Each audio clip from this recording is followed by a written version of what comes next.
The magnificent men of the Royal Air Corps. How a Lancashire lad documented the lives of some of the bravest men of the Great War.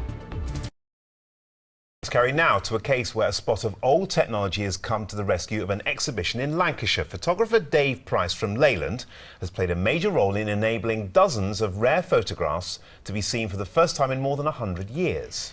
Now they show what life was like for the pioneering men of the Royal Flying Corps during the Great War. Paul Crone has more. Leyland amateur photographer Dave Price hard at work in his darkroom, but this 100-year-old negative doesn't give us the full picture of its importance until after a few minutes all is revealed. A remarkable insight into the perilous ups and downs of the Royal Flying Corps during World War I, and now a truly stunning display at the South Ribble Museum and Exhibition Centre in Leyland. The hair stood up on the back of my neck. It was just an unbelievable experience to look back over 100 years. And also I was amazed at the quality. The photos were taken by this man, Captain William Geoffrey Chambers, a pilot with the Royal Flying Corps and who risked his life on a daily basis flying over enemy lines. They're now in the safe hands of his nephew from Leyland. When you look at these photographs, you'll see he had absolutely no protection from the enemy. And when you have a closer look, you'll find that none of them had parachutes.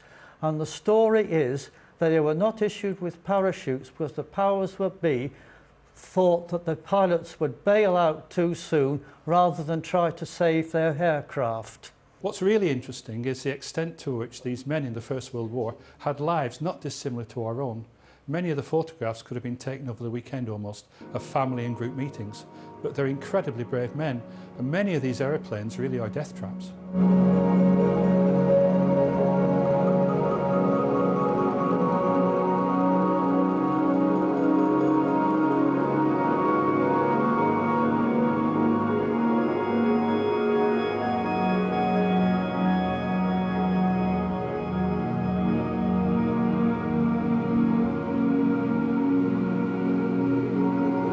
Captain Chambers was killed flying over France on a regular photo reconnaissance mission in May 1918.